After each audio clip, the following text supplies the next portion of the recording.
রশিদুল ইসলাম তানজিম, রশিদুল ইসলাম তানজিম।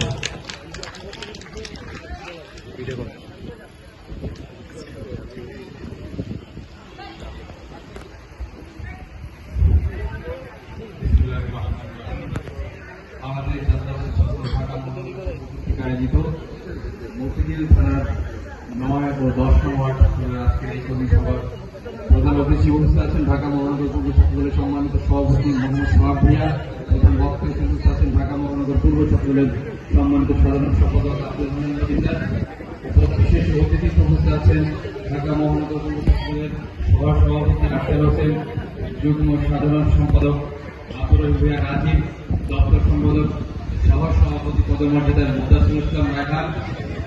এবং সহ দপ্তর সম্পাদক যুগ্ম সাধারণ সম্পাদক পদমর্যাদা মোহাম্মদ আমাল হোসেন এবং আমার সামনে উপস্থিত 9 ও 10 নং ওয়ার্ডের সকল স্তরের সকল অঙ্গ ও সহযোগী সংগঠনের সকল স্তরের ছাত্র নেতৃবৃন্দ সকলকে শুভেচ্ছা এবং অভিনন্দন জানিয়ে আজকে আমি বক্তব্য শুরু করছি। আজকে সময় খুব অল্প,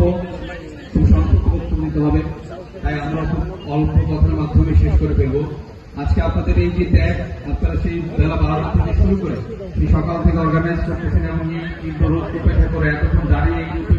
এত সময় নিয়ে আমাদের এই মহানগর নেতৃবৃন্দ এবং অতিথিদের যে বক্তব্য শুনছেন তা আমরা দেখে খুবই আনন্দিত এবং গৌরবান্বিত। এই জন্য হয়েছে আজ থেকে অনেক বছর আগে আমরা আপনাদের কাছে ছিলাম, আমরা ওইভাবেই আপনাদের মতো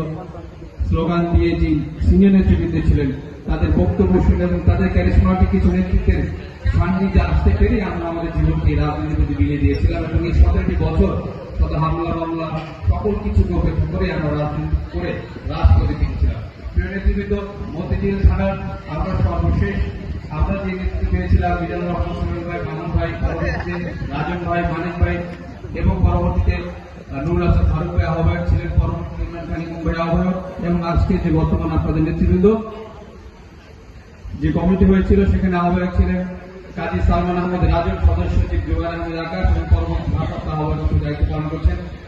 আব্দুল্লাহ রহমান রনি। প্রিয় নেতৃবৃন্দ, এই বিশেষ কিছুদিন আগেও কিছুদিন আগেও আপনাদের যে আজকে যে সরব উপস্থিত দেখতে পাচ্ছি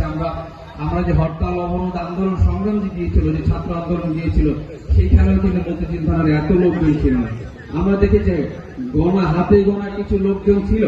যাদেরকে এখনো নাম ধরে রাখা যায়, যারা কে কে ছিল, একটা ব্যানারে কে কে ছিল, সেই সংগঠন অবস্থা এরকম কোনো পর্যায়ে ছিল। কিন্তু যারা ওই খারাপ সংগঠন এই সংগঠনটাকে ধরে রেখেছে, যারা মতিঝিল থানার প্রত্যেকটি ওয়ার্ডকে ধরে রেখেছে, তাদেরকে যেন আগামীতে কমিটি করার ক্ষেত্রে সর্বোচ্চ ত্যাগী যারা ত্যাগ করেছে তাদেরকে মূল্যায়নের মাধ্যমে নতুনদের